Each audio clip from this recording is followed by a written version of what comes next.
Buenos días, la Universidad del Norte les da la más cordial bienvenida a la videoconferencia Autoconocimiento y Sensibilidad, una necesidad actual. Primer evento de la serie de videoconferencias programada para este año por la Red Universitaria Metropolitana de Barranquilla, Rumba. En el día de hoy tenemos como invitado al profesor Carlos Acosta Barros. El profesor Acosta es psicólogo, magíster en docencia universitaria de la Universidad Pedagógica Nacional y doctor en educación de la Universidad Academia de Humanismo Cristiano de Chile. Actualmente el doctor Acosta se desempeña como director de la maestría en educación adscrita al Instituto de Estudios Superiores en Educación IES y como profesor catedrático del programa de psicología, de la especialización en procesos pedagógicos y de la maestría en educación de la Universidad del Norte. La dinámica de la videoconferencia será la siguiente. En primer lugar, el profesor Acosta presentará el tema, sus estudios acerca del mismo, reflexiones y conclusiones principales.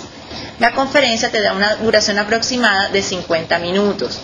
Seguidamente habrá una ronda de intervenciones donde los auditorios tendrán la oportunidad de interactuar con el presentador. A continuación doy la palabra al profesor Carlos Acosta. Gracias. Este tema del autoconocimiento y la sensibilidad me parece muy importante dentro del contexto de la formación de los seres humanos, ya que lo que uno observa en el sistema escolar nuestro es que aparentemente se está haciendo más énfasis en los asuntos relacionados con la capacitación, o sea, aquellos elementos en donde se destaca más bien es los asuntos del pensamiento y los procesos de desarrollo del pensamiento, y parecería que estos asuntos de la sensibilidad y del autoconocimiento, o de lo que nosotros también llamamos el sentir, parecería que no fueran importantes, cuando si revisamos desde los griegos nos damos cuenta que desde allá y desde el origen mismo del concepto de educación nos damos cuenta que la sensibilidad y el autoconocimiento ocupan un lugar muy importante. Yo he reunido aquí una serie de ideas sencillas, pero creo que con un matiz de alguna profundidad o profundas, a efectos de generar un espacio de reflexión entre los académicos, entre el público en general, y podamos de alguna manera generar una masa crítica de pensamiento alrededor de esta idea de que la formación no solamente es pensamiento, sino también es sensibilidad. Y comenzaríamos planteando la primera idea de que estamos en un mundo caracterizado por los cambios y las incertidumbres a todos los niveles. Vivimos un mundo tremendamente muy diferente al que conocimos cuando éramos niños, no solamente en lo social, sino también en lo económico, en lo religioso, en lo político.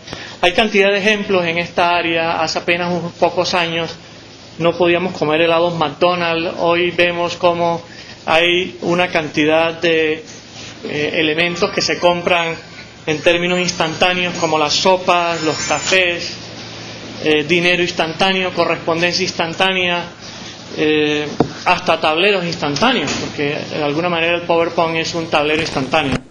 En lo religioso hay confesiones por internet, el Papa visitó a Fidel Castro. En lo político, Putin felicitó a Bush cuando fue reelegido. En lo familiar, tremenda cantidad de cambios. Ya hoy los hijos no le piden permiso a los padres, sino más bien le informan, y a veces ni le informan, que van a salir. Entonces son cambios que se vienen dando y que a la larga uno no los percibe como con mucha claridad, y tal vez el volver tan obvio a la cosa, el volverlo tan cotidiano, se nos pierde la capacidad esa como de percibir y de discriminar que algo nos está pasando. Además, este mundo es altamente exigente, competitivo y desbordado en estrés.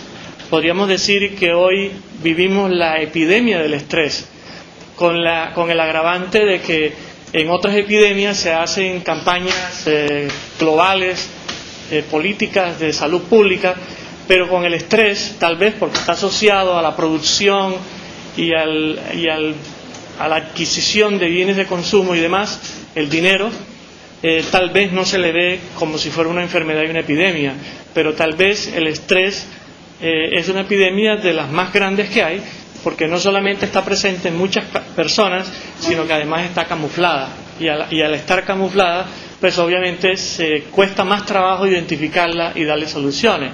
En ese orden, entonces, la atención de las personas permanece casi siempre afuera, ¿no? Y más que todo, lo que conducen es a la búsqueda de bienes materiales, tales como el dinero, ¿sigue? Los bienes, ¿sigue? Los viajes, la gente busca los lujos, ¿sigue? La abundancia, comprar la abundancia, comprar el mundo. A otra, comprar el mundo. Eso a la larga es lo que el ser humano de hoy en general está caracterizado. Y en ese orden termina así el ser humano abandonándose a sí mismo, o sea, siendo una especie de extranjero en él mismo, en su propio territorio. Termina no conociéndose, termina alienado, y así empieza a copiar modelos, costumbres y modos de ser de los otros, y por tanto pierde su autenticidad, pierde lo que él es. Termina en la televisión dejando de ser educativa y volviéndose más bien alienante, en lo que conduce a lo que Frank llamaba una vida sin sentido, una vida en donde simplemente es un vivir fisiológico, un vivir permanente, un vivir del presente, un vivir de estímulos inmediatos, y es lo que nosotros llamamos el efecto zombie, que tal como en las películas son esas personas que son muertas pero están vivas. En términos de lo que estamos diciendo, es de esas personas que mueren sin saber que no han vivido, y es lastimoso que en realidad hay muchas personas que le ocurre eso, o sea, o descubren que están viviendo ya cuando llegan a cierta edad, o cuando aparece una enfermedad, cuando aparecen las desgracias, cuando parecería que el mundo les mueve los pies, y entonces a veces piensan que ya es muy tarde, pero el efecto zombie es parte de la epidemia que estamos viviendo hoy. Y en esta situación obviamente los valores no cuentan, la conciencia de los valores no cuentan, porque la gente sigue lo que la mayoría dice, sin que necesariamente la mayoría pueda garantizar una verdad o un modo de ser, un deber ser. Se establece la verdad de las cosas por mayoría, y aquí la democracia a lo mejor no funciona de esta manera, porque hay medios de comunicación, manipulación, alienación, que terminan volviendo a las personas en términos de cosas, ¿no? Terminan lo que se llama la cosificación del ser humano, la alienación del ser humano, y entonces permanece alejado del valor de la trascendencia. Trascendencia no quiere decir nada para el ser humano de hoy, porque está viviendo un mundo de inmediatez y de falta de sentido. Cuando uno está en lo anecdótico, en la inmediatez, el efecto que se produce enseguida es la falta de sentido. Estas palabras no quieren decir que dejó de ser importante trabajar duro y competir. O sea, una cosa no impide lo otro. No estamos diciendo ahora que hay que ser seres pasivos para irnos a una caverna a hacer meditaciones o reflexiones filosóficas. Estamos diciendo más bien que hay que llevar una vida en una forma un poco más equilibrada, donde cada cosa tenga su momento y su lugar. En otras palabras, lo que estamos tratando de decir es que el mundo nos ofrece oportunidades de situaciones para ser pensadas y de situaciones para ser sentidas. Ya diré enseguida que estas categorías de pensar y sentir no son independientes, sino por el contrario, a la larga constituyen una sola categoría, pero que de todos modos sí marca matices en un momento dado en la conducta de la gente. Entonces, este mundo requiere eso, en nuestra opinión, de que seamos equilibrados en trabajar duro, en pensar duro, en ser exigentes con nosotros mismos para enfrentar este mundo globalizado, pero al mismo tiempo desarrollar una vida en la que se valore la familia, la amistad, donde haya sensibilidad social y estética, donde uno pueda realmente reconocer lo que es un hijo o lo que es la amistad. Hoy en día a cualquier persona le decimos que es amigo, ¿no? O sea, en una reunión uno dice, te presento un amigo, pero si hacemos un análisis cuidadoso, a lo mejor solamente es un compañero, o a lo mejor solamente es un conocido, y no quiere decir que no sean buenos conocidos o buenos compañeros, pero es que la amistad implica una serie de asuntos que van más allá de una convivencia rutinaria o circunstancial a un trabajo o un estudio, o de esas personas que se desconocen entre ellos mismos en la familia.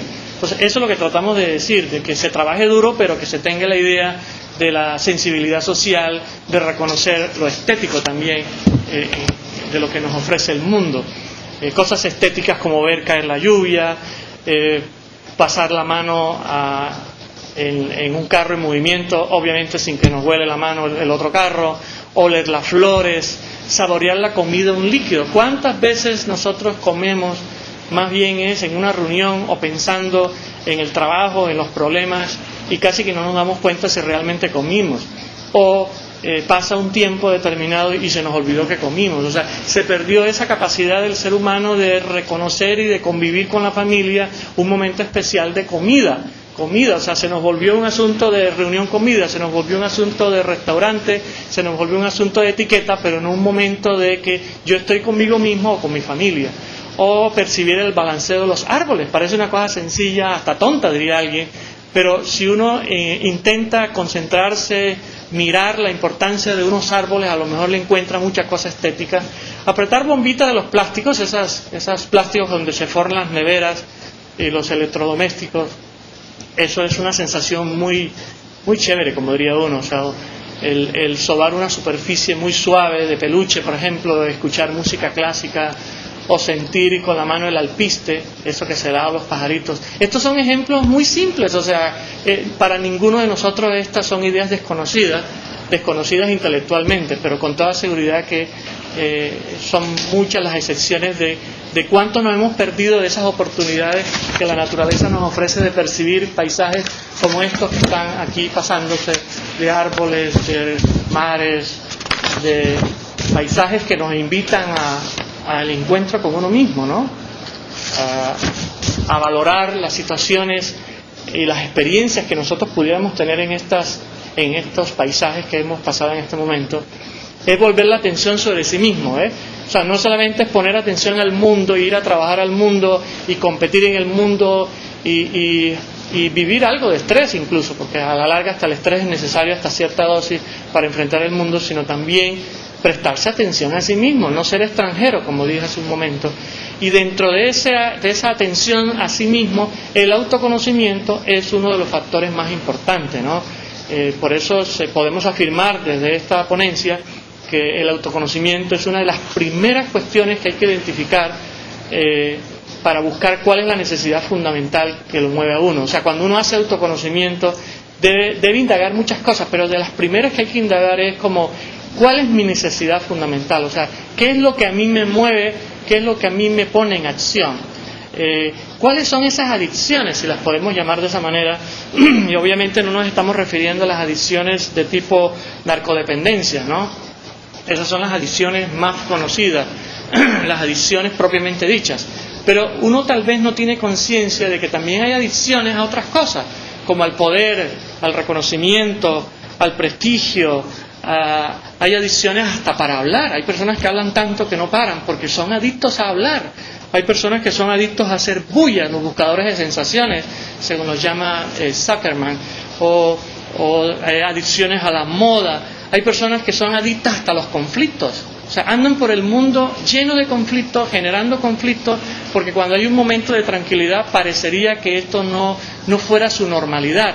Entonces, donde hay conflicto hay normalidad, y hay personas que son adictas al trabajo o adictas a ser víctimas también. O sea, todos estos elementos que estoy señalando son elementos concretos que yo he tenido la oportunidad de percibir en las personas, percibir en distintos escenarios, y normalmente estas personas no reconocen esto como adicción porque les falta un poco de autoconocimiento.